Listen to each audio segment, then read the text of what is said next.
Was your little one is on the way and you want to learn about how to plan a good bedtime routine, or you've already given birth and are faced with sleep issues or queries, then I've got a great episode for you. This week on First Time Mums Chat, I'm chatting with pediatric sleep specialist Hilliary Giglio. Hilliary battled with sleep issues with her child, which left her sleep deprived and struggling. After experiencing an amazingly quick transformation, which she sought help, Hilliary decided to make it her mission to help other parents faced with the same issues. If you're multitasking, make sure you give this episode 100% attention, because Hilliary has shared a ton of tips and insights which I'm certain you will find of value and you don't want to miss them. During our chat, you'll hear Hilliary talk about why bedtime routines signal to your little one's body and brain that sleep is coming, making them crucial for a good sleep, why you need to follow exactly the same steps in your bedtime routine each and every day without exception, tips on when to schedule your little one's feeding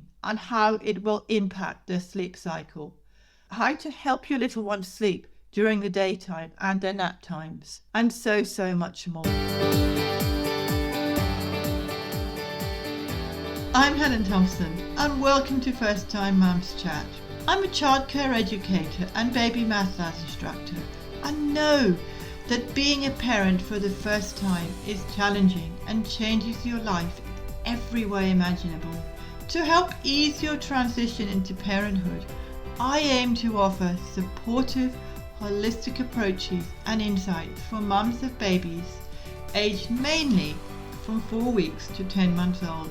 My goal is to assist you to become the most confident parent you can and smooth out the bumps along the way. This podcast is brought to you by My Baby Massage. To find out how baby massage can help you to increase your confidence and feel more connected with your baby, check out My Baby Massage introduction video at mybabymassage.net/intro. Let's do this together. This podcast is for informational purposes only and does not constitute medical advice. Please contact a medical practitioner if you are concerned or have any medical issues. Hi Hilliary, and welcome to First Time Mums Chat. I'm delighted to have you here today, and I'm looking forward to hearing all about how you help children with sleep and their routines. Can you start by telling us about you and your background? Thank you so much. I am delighted to be here. So thank you for the opportunity. And so I am a pediatric sleep specialist. I work with a wide range of children who are having trouble sleeping. So I do private coaching in my business with families, coaching with parents to help them solve their children's sleeping problems once and for all. And I came to this work following a background in psychology and social work, and had returned to work after having my first child and was completely sleep deprived. He went from being a bad sleeper to a worse sleeper. And long story short, I wound up working with someone to help me with my own child, kind of reluctantly at first, but when I finally accepted the support, he changed my life in 3 days. Literally, my kiddo went from waking every 45 minutes all night long, 10 to 12 hours, to sleeping all night long in his own bed, peacefully, happily. Meanwhile, I was already trying to figure out a way to work for myself, work more flexibly. I didn't want to be in my office all day, every day, away from my baby. And the stars just kind of aligned. And after having that experience, I got certified as a sleep consultant and proud of my business. So I love what I do. I really bring in a lot of my background in psychology and social work to kind of help inform how I work with families, and just love watching the ripple effect of what a family getting the rest they need can really do. Oh, wow. You sound as though you've got a lot of experience as a mother as well as a psychology side, which is great for mums. Yes. And I love helping families so much. Love my job. I know as a baby massage instructor how a baby massage routine before bed can actually help with sleep. When it comes to what you do, how do you incorporate a routine to Hmm. support mama and baby to have a better night's sleep? Yes. Yes. Yes. Awesome. So, for starters, I think bedtime routines are one of those things we hear about them the moment we become parents, but it's like, when do we do that? What do we do? I'm here to tell you they are not just a fluff word in parenting. They truly are really important pieces to good sleep because they are cueing systems to the body and the brain that sleep is coming. And so, because of that, it is a really important step. And how we structure them, what we do in them can make a difference, right? So, first off, it's never too early to start a routine, but not all families will do it the first couple of weeks of baby's life. But if you've got a newborn and maybe you haven't done one yet, you can start anytime. 3, 4 months is a good age to start where they'll start picking up on those cues. What we do in those routines is important. So we want them to be conducive of good sleep. And I sometimes will start with new clients and I'll always ask what their bedtime routine is. And sometimes it's we start doing things to get ready for bed. And then we're playing for a while, or kind of roughhousing with dad, or we're playing with the dog. And those are all fine things to do to get out some energy at the end of the day. But I wouldn't recommend that you place them in the middle of your bedtime routine. So once we start your bedtime routine, we want it to be leading towards going in the bed and sleeping, right? Good rules of thumb are we want them to be about 30 to 45 minutes, depending on the age of your child. Mm-hmm. We want them to be long enough that your child's body can kind of transition, kind of get those cues and know what's going on, but not so long that the steps get muddled, it gets long and drawn out, right? And then it kind of confuses them and is defeating the purpose. So, we also want the steps you choose to have in your routine to happen in the exact same order every night. We want your child to come to predict what is coming next so that they know at the end of that last step, after this, mom or dad's going to lay me in my bed. That'd be time to sleep, right? So that is a really important piece that sometimes gets overlooked when we're just kind of overwhelmed, rushing to get baby in bed. So I love so much that I get to talk to you about this because things like massage are really helpful components. We do want to calm the nervous system, and doing massage on your baby is calming for both parent, mom, and baby, right? I love to include a bath in the bedtime routine, and you don't have to, but if you do, the reason I like it is such a different sensation than anything else a baby experiences in their day. That sensation of water, that is a really good signaling activity that daytime has ended, nighttime is beginning. And I know many of us don't bathe our itty bitties every night. And that's fine. You can always supplement that step. I call it a wash up, basically just warm baby washcloth, hands, face, feet kind of thing to hold that space in the routine, kind of simulate it on nights you may not be doing a full bath. If your child is under 12 months, we do want to be sure that we're including a feeding in there. And some people hold on to them a little longer, but where the feeding falls in the routine can actually have a big impact on how sleep goes. So with itty bitty newborns, we're going to feed closer to the end of the routine because they can't go as long. That makes sense. 3, 4 months and beyond, we actually want to start to move that feed still in the routine, but a little bit more up in the routine. And the reason is so that they get a nice full feed while they're awake. And so they don't fall asleep while they are feeding. So a lot of the work I do with families is to help untangle the relationship between certain things and sleep. And the feeding's a big one. We want your baby to feed because they need food and they're hungry. And we want them to sleep because they need sleep.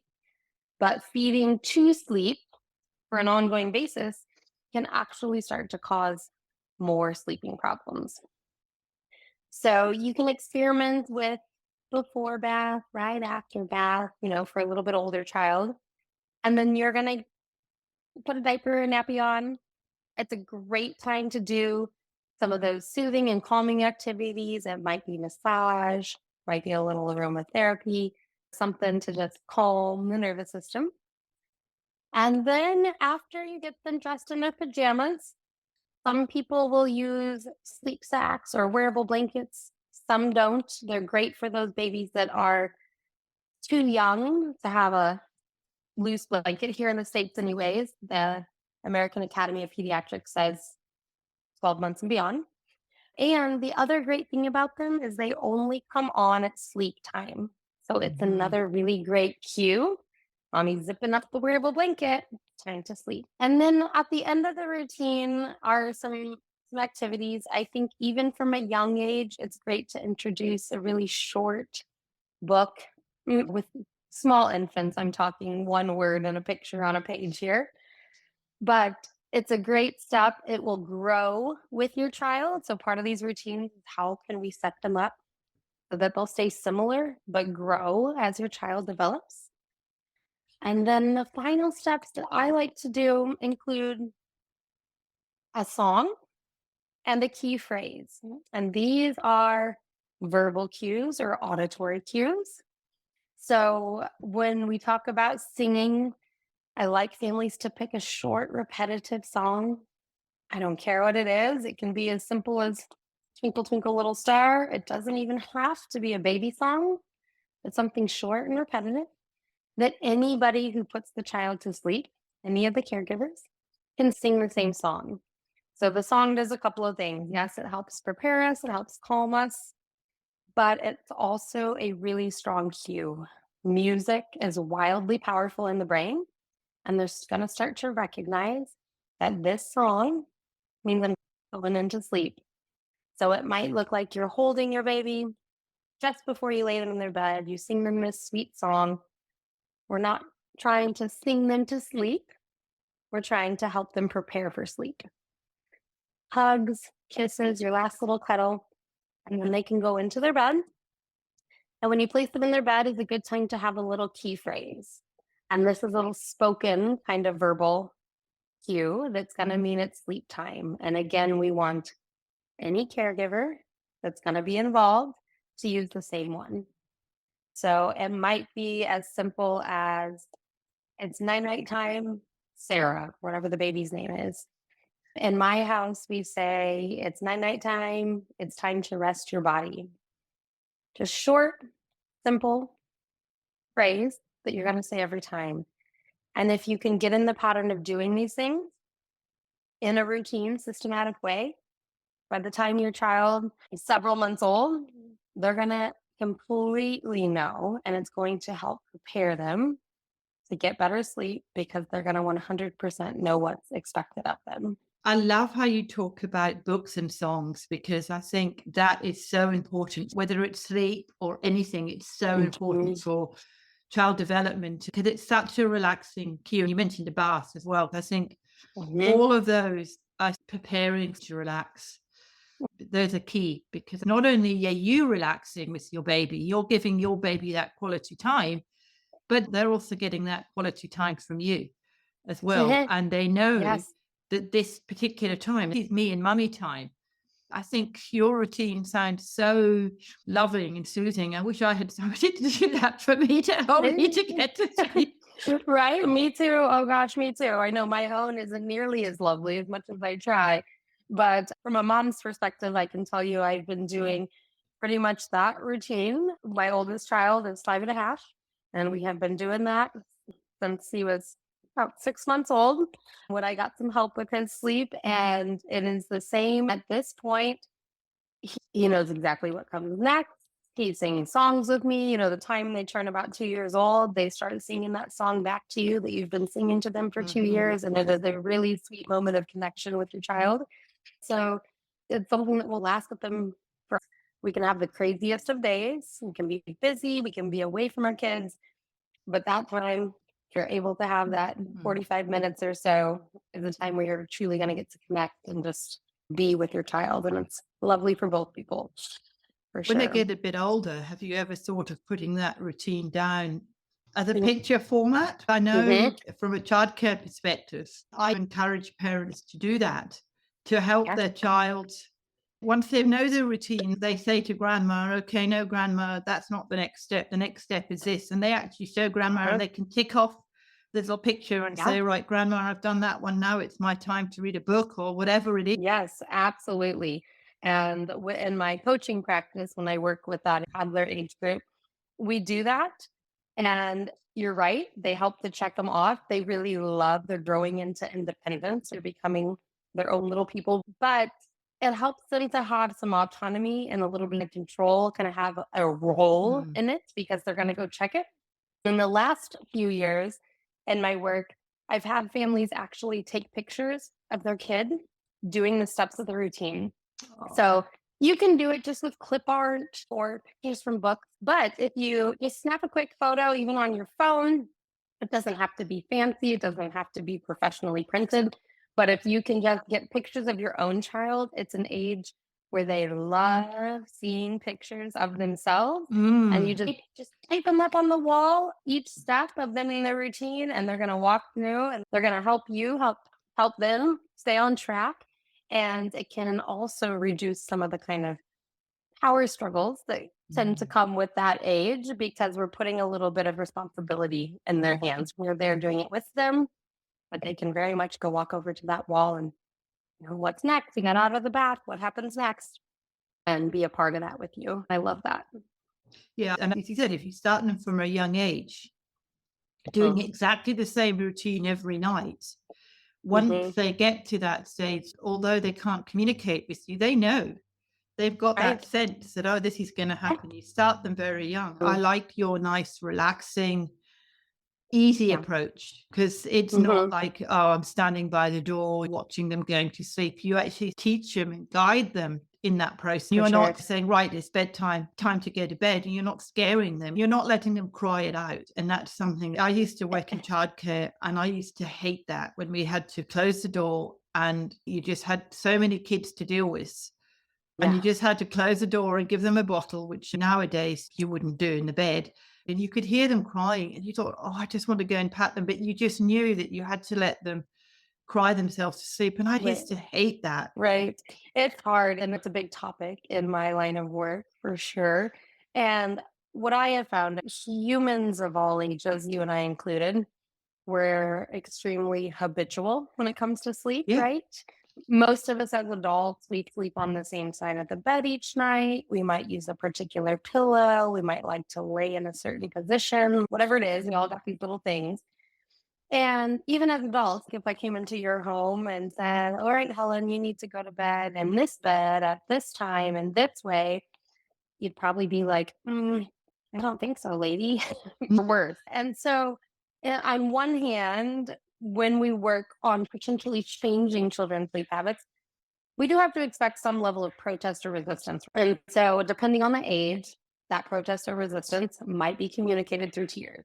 What I find is when you set them up for success from the start, you can avoid a lot of extra or unneeded protest. I talk to a lot of parents who they're doing their best and they're trying to get their child to sleep well on of their own. course. And they tell me they've been doing certain things for a couple of weeks and their kid's still crying for long periods of time. But then when we look at what happened before that, their routine isn't optimal for good sleep. Their schedule is wildly off base for the child's age and development. Their physical sleep environment isn't conducive to good sleep. They've got all these other pieces that are not helping. It's kind of like an uphill battle. And it doesn't necessarily mean your child's gonna like night one, okay, mom, I'm gonna go to sleep.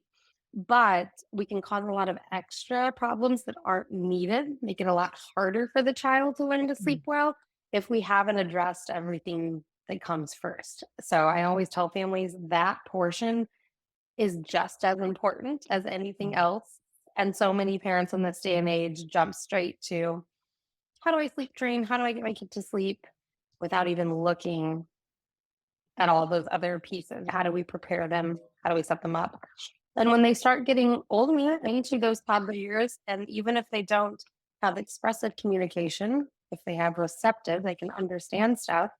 We're going to teach them. We're going to talk to them. We're going to get them involved, bring them into the picture so that they can learn what we're talking about, why sleep is important for them in a very child friendly way, so that they're not confused, so that they get a little more comfortable and confident. Just something that when you were talking about that, it just came up. You have your sleep routine. It's all going really Mhm, smoothly. You started when they were a baby, and when they get to maybe 1.5, 2, maybe a little bit younger, when they start moving from their cot to a bed, that would obviously be something that's changing the routine slightly.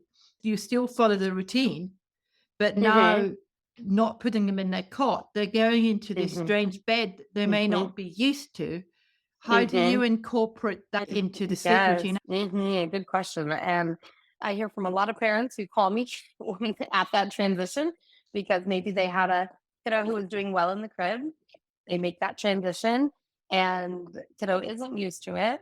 They're a little bit confused, and also there are no rails, and there Mm, is this newfound freedom, so to speak, in their mind of, well, I can get right out of this bed. And so babies that were sleeping well are now crawling out of their bed and not sleeping 17 times a night, exaggeration, but still. So I find that if parents can be a little bit more intentional before that happens, a lot of times something triggers that transition. It might be that mom is pregnant, they're going to have another baby, and they want to use the crib for baby number two. It might be that they think baby is going to start climbing out of the crib, or they've seen baby try to climb out of the crib. Sometimes it happens really rushed like that for a reason, and they're just like, okay, no more crib. Regardless, though, if you can get ahead of it and plan for it so that once again, we can bring your child into the loop and kind of prepare them about what's to come. Personally, I prefer 2.5 years of age mhm. when at all possible, because it's just brain development.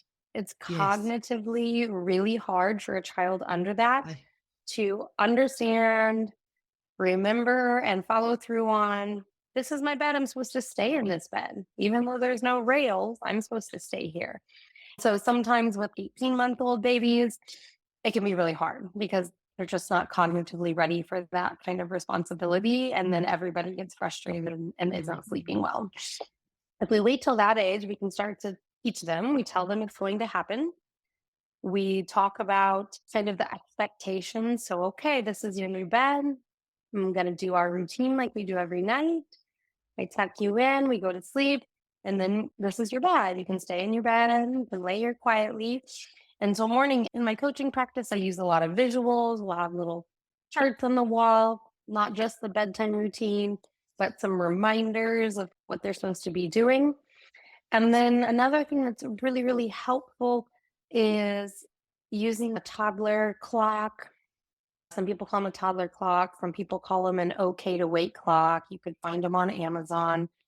There's a lot of different brands, but basically it's a very simple little light up, call it a clock, that not like a real clock, but you basically can set it so that it shows them with an indicator of light. Is it nighttime? Am I supposed to be in bed?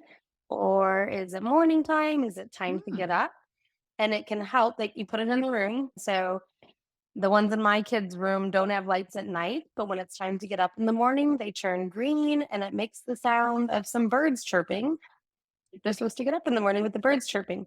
These tools, audio visual tools, can help teach them and give them something tangible. They know every time that goes off, mommy's going to be here. Of course, if they have a true need before that goes off. But otherwise, it can help them to kind of learn, when is it morning? When is it night?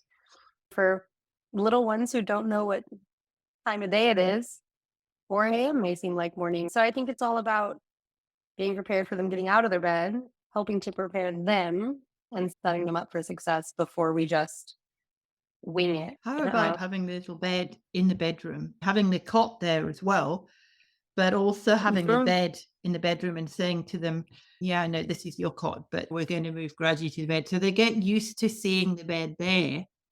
mhm. And Yeah, then eventually you leave the cot open and you say to the right, we'll try you in a bed tonight. But if you get scared, you can just go back into the cot. I don't know whether that's a good but technique or not. I just thought of that. yeah, I think it could help. Some kids, especially, I mean, all kids are different. For those Yeah. kids who might need a little bit more preparation, that would help. It wouldn't be a reason not to do it, but my advice around just being cautious would be, does it accidentally become a play space? Because we still got my crib, I'm going to sleep in Yes, of there. course. They do. Just because confusion, things that seem so straightforward to us as adults, may not be to them. And I'm always a big proponent of this is for adults too. The bed is for sleeping. As adults, try not to be on your phone or eating or watching TV. We all tend to do it, but trying to keep the bed a place that this is for sleep can help our body's natural kind of, okay, I'm in this place. It's time for sleep. So I would be cautious about that. Just kind of what else does that bed Yes, of become in the course. meantime? And then depending on parents' long-term goal, this would be different for every family, but if the goal becomes, okay, now it's time to really be in the big kid bed, we want to be done with the crib, of having a line in the sand of when that happens. Now, if you don't care, if everybody's sleeping good and your family's good, then I'm happy if you're happy. If that means one night we're in the cot and one night we're in the bed. But if the goal is this transition from A to B and not a lot of middle ground, we just have to think about the level of confusion for kids. Of There's no course. other reason. Just with any boundaries coming from childcare, you can relate, I'm sure. If we think about it like any other boundary we might put in place for a kid in the day, if the boundary isn't clear because we're going back and forth, because it feels Yeah. fine to us, it can send a pretty confusing message to a child about what am I supposed to be doing right now? And Absolutely. so Yeah, of I course. think all that depends on the kid, the age, their temperament, their level of understanding. But I do think from a sense of I'm getting used to this. It's not like one day I'm in my crib and one day I'm in my big kid bed. So I think that a family would have to trial and error that to see how their kid responds. Or take them with them when they're buying the new bed, and Definitely let them say to help. them, "Look, we're buying a new bed for you. Would you like Mm-hmm. to come with Mm-hmm. us and choose your bed?" You take a picture of the bed Mm-hmm. and you put it next to the Yeah. crib and you say, "Right, you've ordered this bed. Now, tomorrow, we're going to Right. set up the new bed. Would you like to help us?" And that way, you're getting them involved in the process, supporting them. Absolutely. And I think that really helps because children, as you said earlier, they love to be a part of what's going on in their life. They like to Mm. feel involved. And if you're doing Yeah. that, well, you're helping them to be involved. Yes, absolutely. 100% agree with that for sure. I think routine wise, what we talked about at the beginning of the conversation is really great for bedtime. However, daytime sleep's important too. Mhm. And sometimes nap time routine gets overlooked a little bit. And honestly, daytime sleep is harder for all humans. And so, especially with little ones. And so, having a nap time routine as well, I find is important. It's not usually as long as a bedtime routine, it might be 5 or 10 minutes. And, we're not going to be having a bath, probably aren't going to need to change clothes unless they're dressed up in something uncomfortable. But, changing the diaper, putting them on the sleep sack, reading a little book, singing the same song from bedtime at nap time, the same key phrase, having it as similar as possible in this kind of short and condensed version can also help that. So just wanted to mention, don't forget daytime sleep. Just be aware of schedules. So every family's different on how structured their lifestyle or their schedules will allow them to be. Some babies do well with really dialed in schedules. Some can tolerate more variance. There's loads of information for free on the internet. But to get a ballpark idea of sleep needs so that they're not wildly over or under tired, because getting through that bedtime routine with an overtired child or baby is going to be really hard.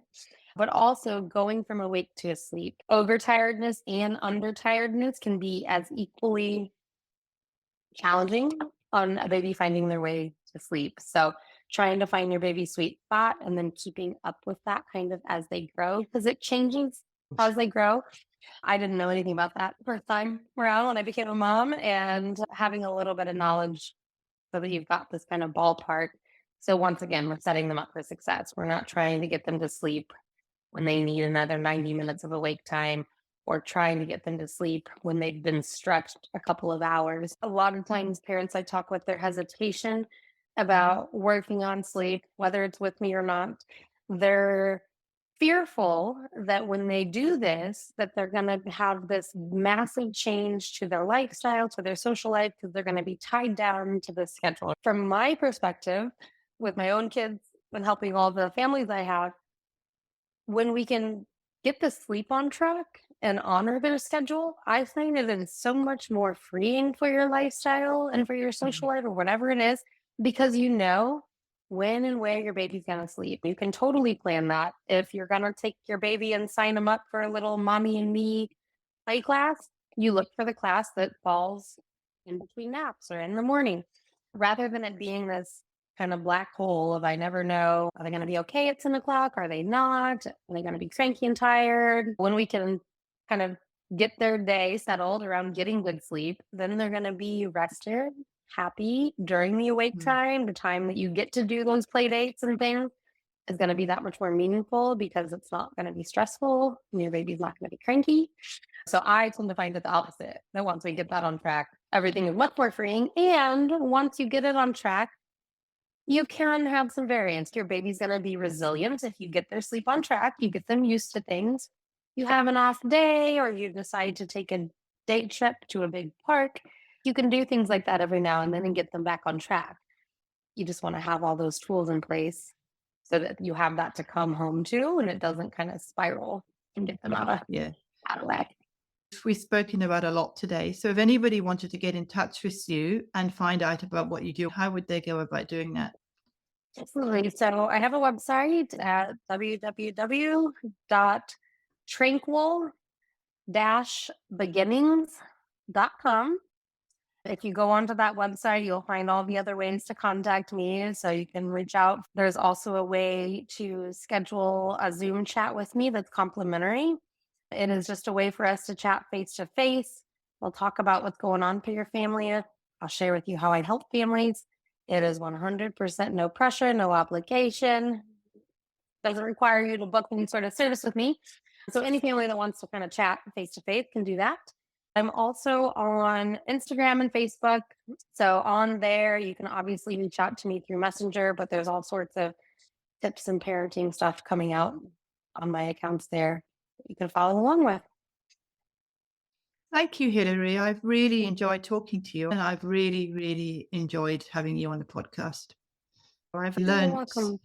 a lot more about the sort of sleep routine, and coming from my background, it's been really interesting because I think we come from a similar natural, tranquil approach. Yeah. Your website, Tranquil Beginning, and I think that's very important for any child. Same as well, Helen. Thank you so much. Wow, Hilary shared a ton of great tips during our chat relating to infant sleep, and I learned a lot from her, and I hope you did too. I highly recommend checking out her website, her social media, and why not take her up on the offer of a complimentary chat. I've included links to Hillary's website and social media in the show notes, which can be found at mybabymassage.net/podcast/120.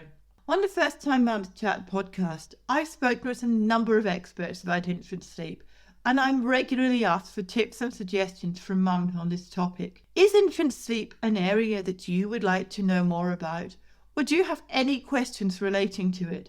If so, I would love to hear from you. You can contact me via email at support@mybabymassage.net. That's support@mybabymassage.net. Next week, I'm chatting with midwife, childbirth educator Bo Wilson, all about active birthing. Bo will be talking about being active and upright to support the physiology of labour. Be sure to listen to this episode when it comes out next week. And please subscribe to First Time Mums Chat via your favourite platform so that you can get quick and easy access to all our episodes when they are live.